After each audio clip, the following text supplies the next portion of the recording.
તો મિત્રો અત્યારે હું વાત કરવાનો છું, જબરદસ્ત ફિલ્મની વાત કરવાનો છું. એટલે કે તમે બધા આ ફિલ્મ જોઈ છે અને જબરદસ્ત રિસ્પોન્સ પણ મળ્યો હતો આ ફિલ્મને. તો એવી જ એક જબરદસ્ત ફિલ્મ છે, એટલે કે નામ છે ધૂળકી તારી મને માયા લાગી. તો ફિલ્મ તો બધાએ જોઈ છે અને ફિલ્મમાં એક સરસ મજાનું સોંગ હતું. એટલે કે સોંગ તો ઘણા બધા સુપર ડુપર હિટ રહ્યા હતા, પણ એમાં એક સોંગ હતું જે લીલા પીળા મારા નેજા ફરકી જે સોંગ હતું ને, એ સોંગના લોકેશનની તમને વાત કરવાનો છું.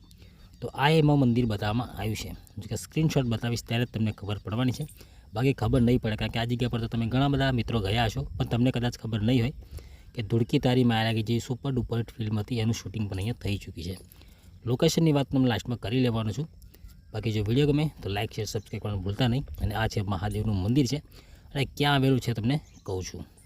તો ઘણા બધા મિત્રોને તો ખબર હશે જ આ લોકેશન વિશે, અને મને ખબર છે ત્યાં સુધી 99% મિત્રોને ખબર નહીં હોય કે આ લોકેશન ક્યાં આવેલું છે. જો કે વિડીયોમાં તમને થોડુંક સ્લો મોશન લાગશે, કારણ કે આનો ઇન્ટ્રો શૂટ નહોતો કર્યો. એટલે ઘણા બધા વિડીયોઝ એવા હોય છે જે રીતનું કામ કરવું પડે છે, પણ તમે અહીંયાથી જોશો ને તો સામે નદી છે, અને નદી કઈ છે એ તમને કહું છું. તો આ છે નર્મદા નદી છે, જે અહીંયાથી લગભગ 5-6 કિલોમીટર આગળ છે. અને આ ગામ છે ભીલવાસી ગામ છે, જે સ્ટેચ્યુ ઓફ યુનિટીથી ગોરા ગામ છે. ગોરા ગામથી થોડુંક આગળ રાજપીપળા રોડ પર આવેલું આ ભીલવાસી ગામ છે, અને ત્યાંનું મહાદેવનું મંદિર છે. અને હું તમને હવે સ્ક્રીનશોટ મેચ કરાવું છું. જો કે લોકેશન મેં તમને પહેલાં કહી દીધું છે, એનું કારણ એક છે કે ઘણા બધા મિત્રો કમેન્ટ કરે છે પછી કે લોકેશન ક્યાંનું હતું એટલા માટે. પણ લોકેશન કીધું એનો મતલબ એવો નથી કે તમે વિડીયો છોડીને જતા રહો. તો અહીંયાથી પહેલો સ્ક્રીનશોટ બતાવું છું. એમાં તમને આ રીતનું સીન જોવા મળે છે. સ્ક્રીનશોટમાં તમે જોશો તો પાછળનું જે મંદિરની જે ડિઝાઇન છે તમે પરફેક્ટ મેચ કરી શકો છો. થોડોક ફરક પડે છે, કારણ કે મંદિરનો જે કલર છે ઉપરનો એ ચેન્જ થઈ ગયો છે. બાકી નીચેનો કલર તમે જોશો તો વ્હાઇટ કલર તમે પરફેક્ટ મેચ કરી શકો છો. તો આજે ઉપરનું જે સીન બતાવવામાં આવે છે એમાં આ રીતનું સીન તમને જોવા મળી જાય છે.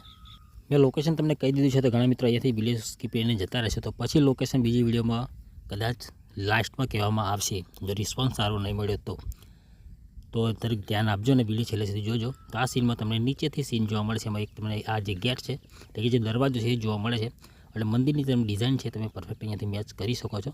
તો આ રીતનું સીન તમને જોવા મળ્યું હતું. તો એથી તમે બીજો સ્ક્રીનશોટ બતાવવાનો છું. એ પહેલાં તમે એકવાર મંદિર જોઈ લો યાર, જબરદસ્ત મંદિર છે. તમને આગળથી મેં તમને બતાવી દીધું છે. મંદિરની અંદર હું નથી ગયો, કારણ કે મંદિર બંધ હતું એટલા માટે. અને અહીંયાથી તમે જોશો તો આ રીતનું સીન તમે બંને સ્ક્રીનશોટ અહીંયાથી મેચ કરી શકો છો. તો મિત્રો ધૂળકી તારી માયા લાગી ફિલ્મના ઘણા બધા વિડીયોઝ આપણે બતાવ્યા છે, અને તમને બધાને ખબર છે, અને ઘણા બધા વિડીયો હજુ પણ આવવાના છે. તો તમારા સપોર્ટની જરૂર છે, અને તમે આ સ્ક્રીનશોટ મેચ કર્યા છે. અને પહેલાં વિડીયો તમે ના જોઈએ તો તમે એ વિડીયો અમારી ચેનલ પર વિઝિટ કરીને જોઈ શકો છો. બાકી સામે મેહુલભાઈ શૂટ કરી રહ્યા છે. એટલે આ વિડીયો મેં ઘણા ટાઈમ પહેલાં શૂટ કર્યો તો તમને બધાને ખબર છે, અને રીલ્સો પણ પહેલાં આવી ચૂકી છે. તો મિત્રો આ જગ્યા પરથી જે સીન લેવામાં છે મેં 2-3 સ્ક્રીનશોટ મેં તમને બતાવ્યા છે. જો કે સીન થોડુંક લીધું હતું, જેમાં જે શબ્દો હતા લીલા પીળા મારા નીચા ફરકે, તો એ સીન અહીંયાથી લેવામાં આવ્યું છે. તમે સીન જોઈ શકો છો.